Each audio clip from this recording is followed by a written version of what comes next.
Clear your desk. You're done here." Victor Hale's voice cut through the office like a knife. I stood frozen, gripping my bag while everyone stared. My face burned hot with shame. All I had done was take one sick day. Just one. I'd woken up a fever so bad I could barely walk, and I'd emailed him before sunrise. I thought he would understand. Instead, when I came back, he was waiting with that cruel smirk. "We don't tolerate weakness here," he announced loudly. "If you can't show up, we don't need you." Some people laughed nervously. Others looked away.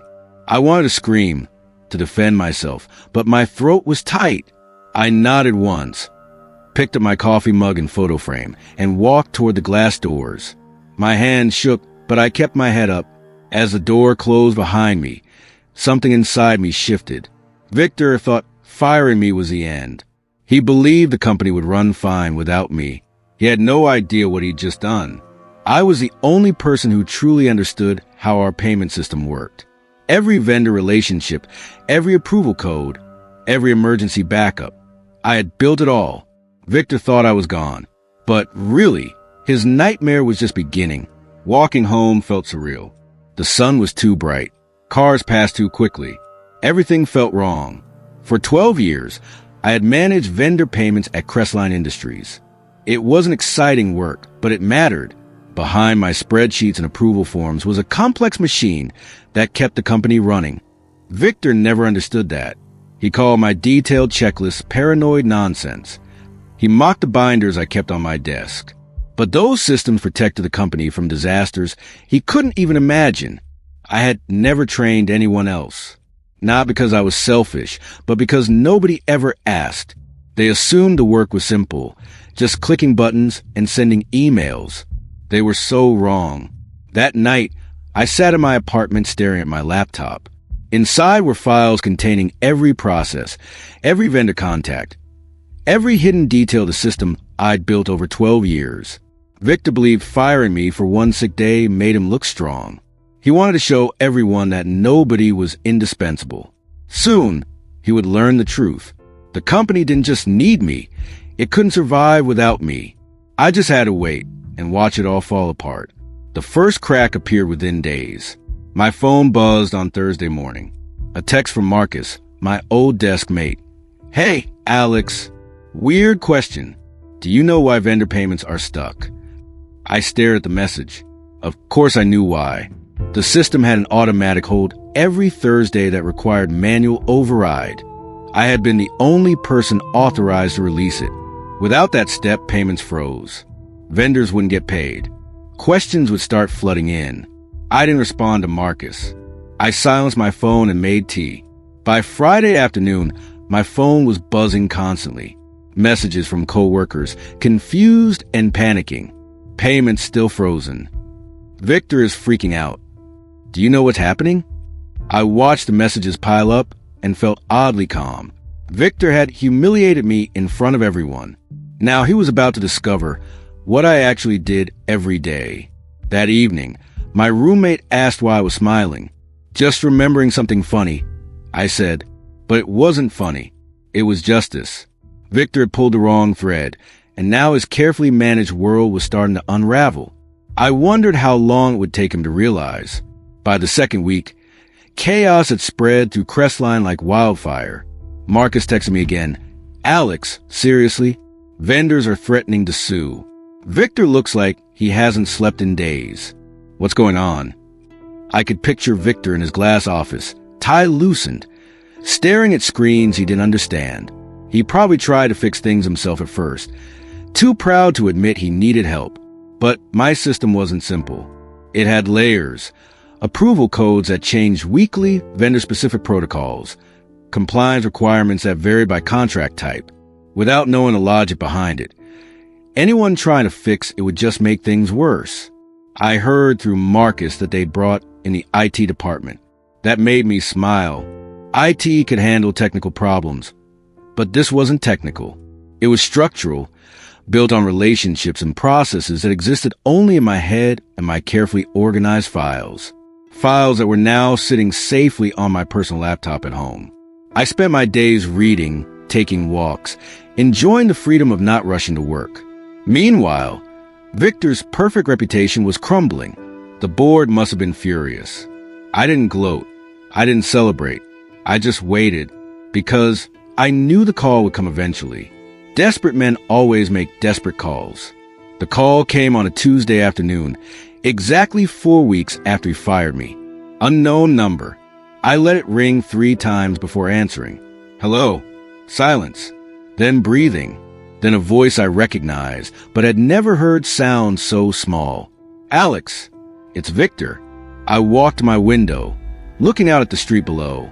Yes. Listen, we're having some issues with the vendor system. It's more complicated than we thought. The board is demanding answers, and we need someone who understands it. I let the silence stretch. Let him feel uncomfortable. I was wondering, he continued, voice strained, if you might be willing to come back and help us sort this out. Help, not apologize, not admit he was wrong. Just help. That's interesting, I said slowly. Last month you told me I was dispensable, that you didn't need me or my excuses. What changed? He coughed. I may have been too hasty. You clearly had knowledge that. Knowledge you mocked, I interrupted. Knowledge you called paranoid nonsense. Alex, please. If we can't fix this soon, the company could face serious legal issues. Vendors are threatening to terminate contracts. Some employees haven't been paid correctly. I'll think about it, I said and hung up. My hand was shaking, not from fear or anger, but from power. For the first time in 12 years, I held all the cards. I didn't call him back for 3 days. Let him sweat. Let him panic.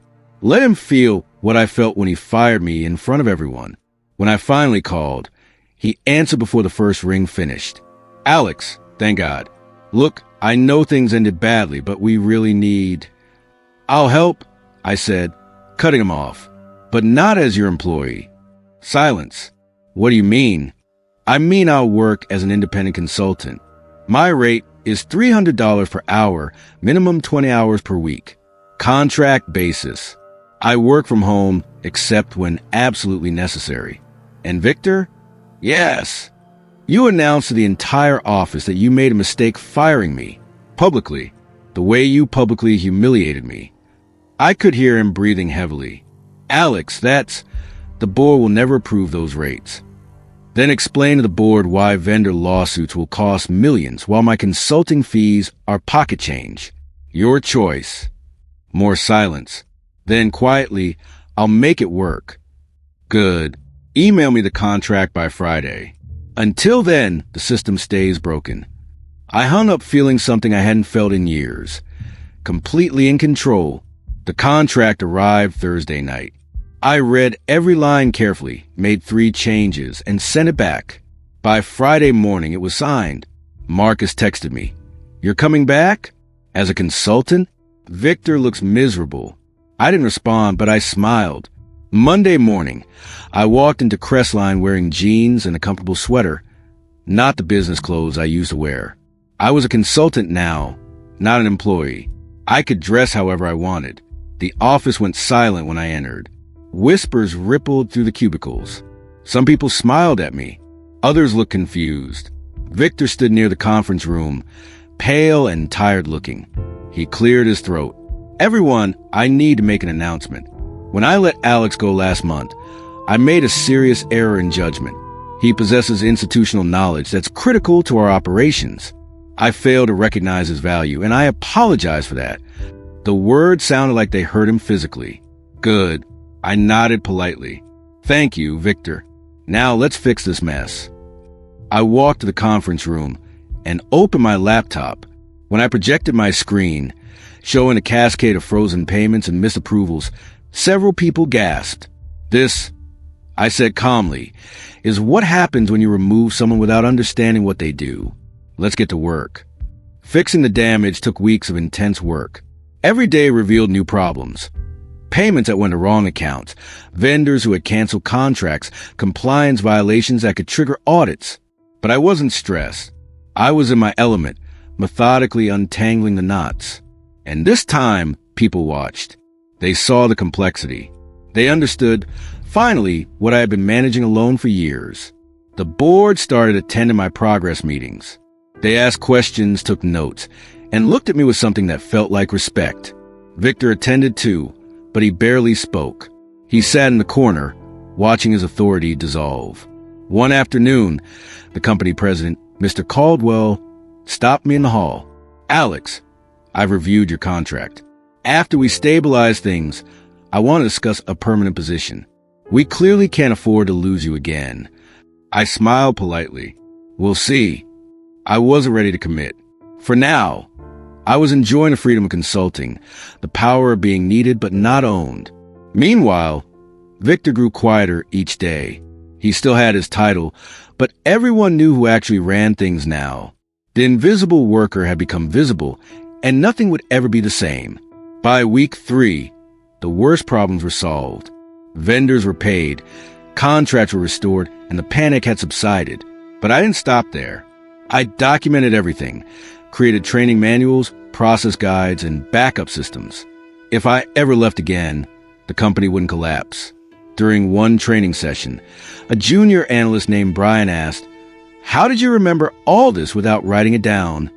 "I did write it down," I said, showing him one of my old laminated checklists.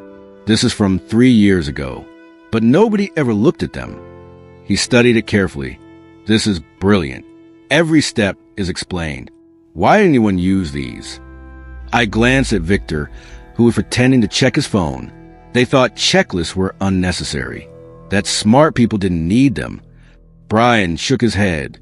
"That's ridiculous. Pilots use checklists. Surgeons use checklists. Why wouldn't we?" Several other people nodded in agreement. I felt validation spreading through the room, recognition that my methods weren't paranoid. They were professional. After the meeting, Victor approached me. "You're really turning this into a teaching moment, aren't you?" I met his eyes. "I'm making sure this never happens again. To anyone." He looked away first. As the system stabilized, rumors about Victor spread. People whispered that the board was unhappy with him, that his judgment was being questioned. Marcus told me one afternoon, "I heard Mr. Caldwell ask why Victor didn't have a succession plan, why he let you go without any backup." I wasn't surprised. Good leaders plan for transitions. Victor had simply assumed I was replaceable. That assumption had nearly destroyed the company. One Friday, I was called into an emergency board meeting. When I entered, Victor was already there, looking gray and exhausted. Mr. Caldwell spoke first. "Alex, we've been reviewing the situation. Your consulting work has been exceptional, but we want to discuss something more permanent." I waited. "We're restructuring operations. We need someone who understands our systems deeply and can lead with more care than we've seen recently." Victor stiffened in his chair. "We'd like to offer you the position of Director of Operations. Full benefits, salary negotiable, and autonomy over your department." My heart raced, but I kept my face calm. "I'll need to think about it." Mr. Caldwell nodded. "Of course. Take the weekend." As we left, Victor wouldn't look at me. His world was crumbling, and we both knew it. That weekend, I thought hard about the offer. Director of Operations meant security, good pay, and respect. But it also meant returning to the same building where I'd been humiliated. Could I work there again? Could I trust them? Sunday evening, I called my brother. He listened to everything, then said, "The question isn't whether you can trust them. It's whether you trust yourself now." He was right. I wasn't the same person who got fired. I was stronger, clearer. I knew my worth now. Monday morning, I called Mr. Caldwell. "I accept with conditions. I want full authority over operations. No interference. And I want to implement mandatory training for all managers on systems and processes." "Done," he said immediately. "Welcome back, Director." That afternoon, an email went out company-wide. "Victor Hale has decided to pursue other opportunities. We thank him for his service. Alex Torres will assume the role of Director of Operations effective immediately. Decided to pursue other opportunities." The polite way of saying he was pushed out. I felt no triumph, just quiet satisfaction. Justice had been served, not through revenge, but through competence. My first week as director felt surreal. I had my own office, bigger than Victor's old one.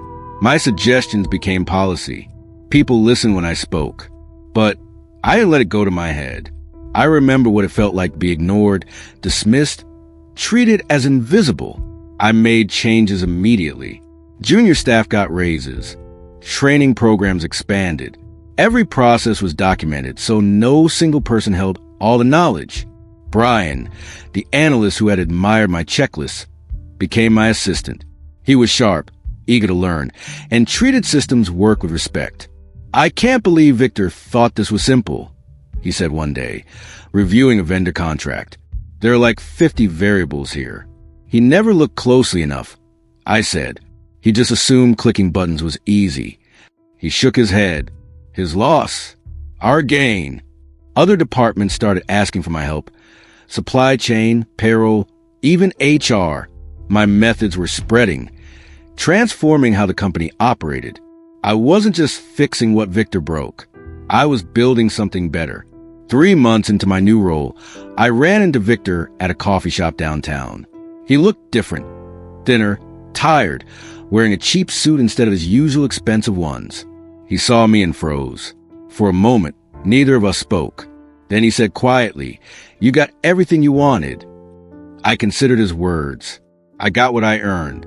There's a difference." He looked down. "I know I treated you badly. I was wrong." It was the first real apology he'd ever given me. No audience, no board pressure, just honesty. "Yes, you were," I said, "but I've moved on." He nodded slowly. "I heard you're doing great things there. Changing the whole culture. Trying to."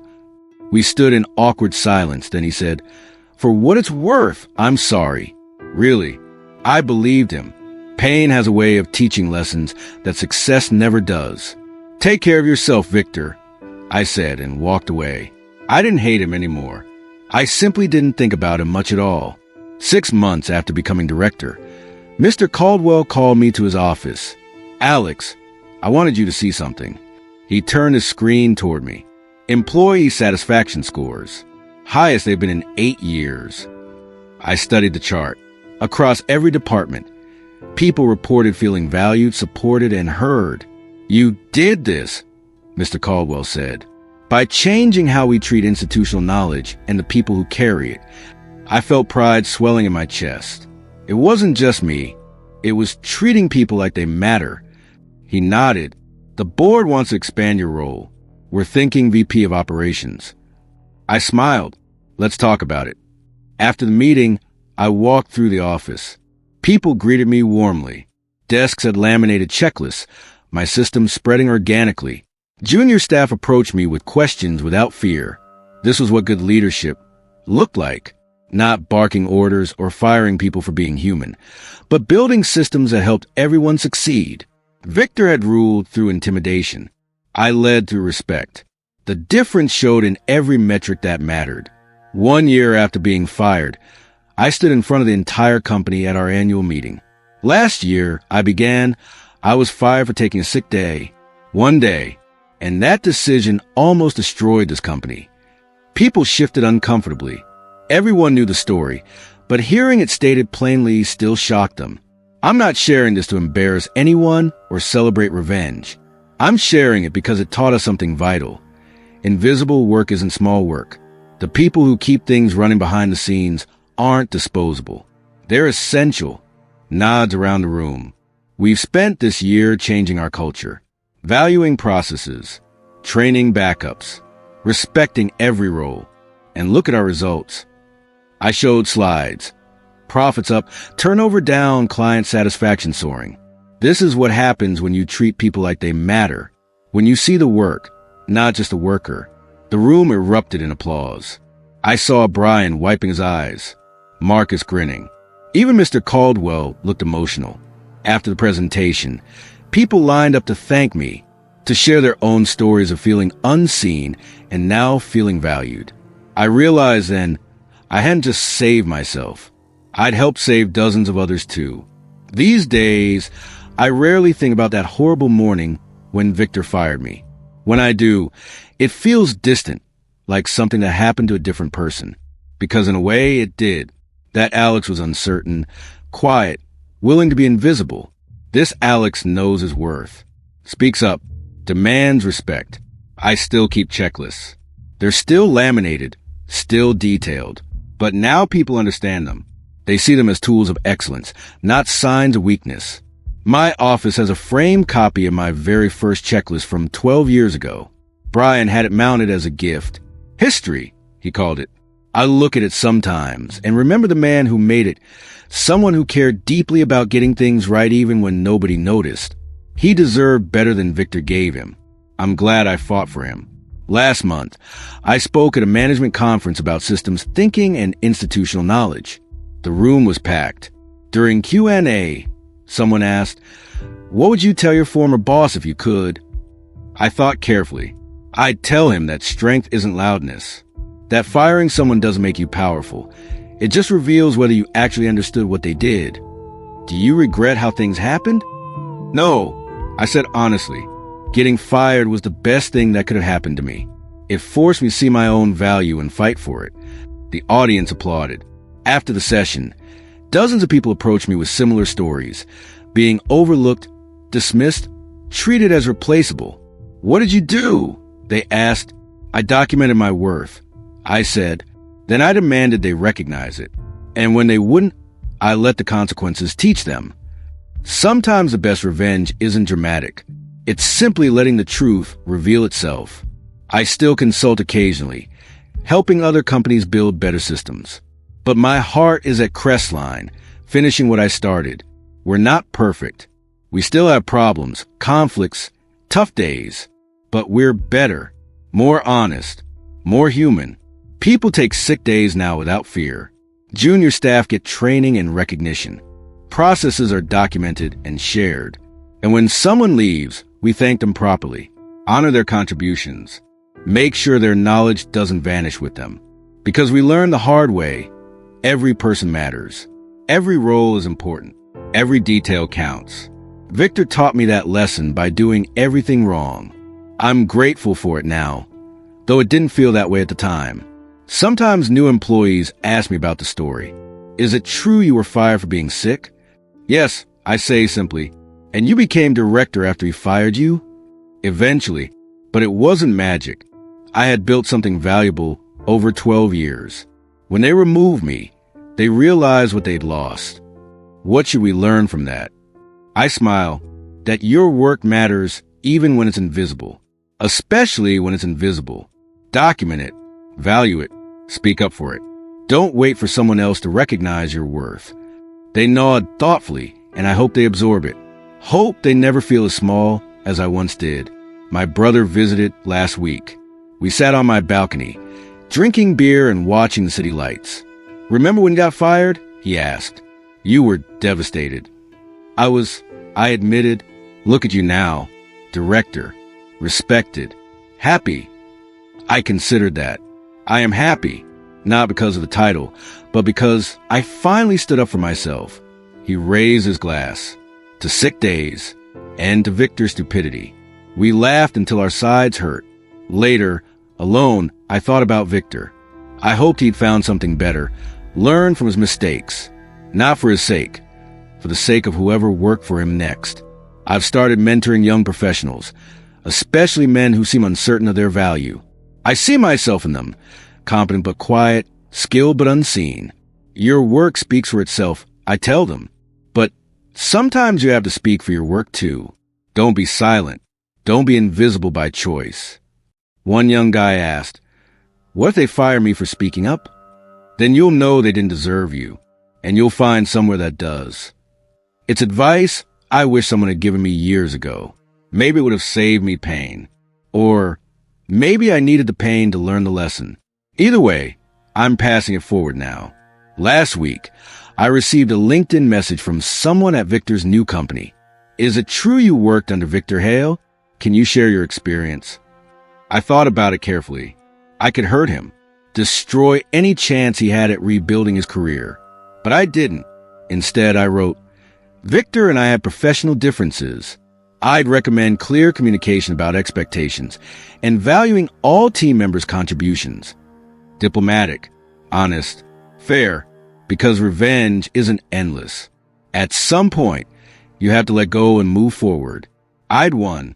There was no need to keep fighting. These days, when I pass that coffee shop where I saw Victor, I don't feel anything painful, just a faint memory, like an old scar that doesn't hurt anymore.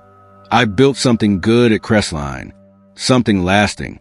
My methods have spread to 6 departments now. Other companies asked to study our systems. And it all started because someone fired me for being human, for being sick, for taking one day to recover.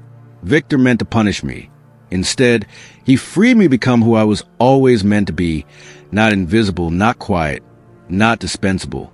Someone who matters, someone who leads, someone who changed everything. I'm writing this story down because I want others to know you are not disposable. Your work matters. Your knowledge matters. You matter. When someone treats you as less than you are, don't shrink. Don't disappear. Stand firm. Document your value. Demand recognition.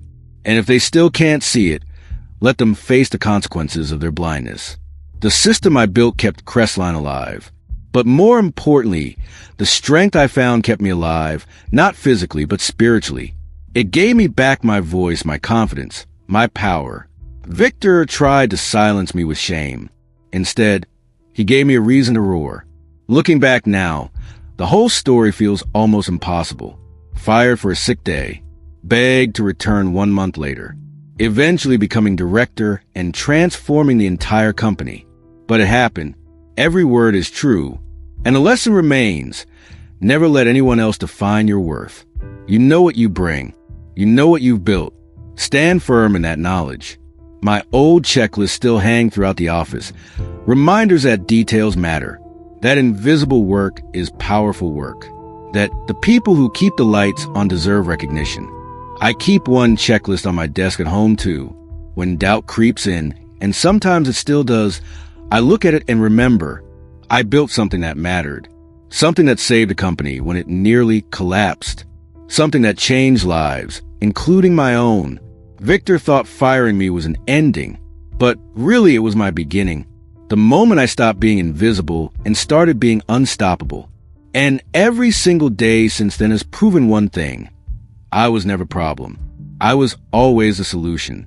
They just needed to lose me to figure that out.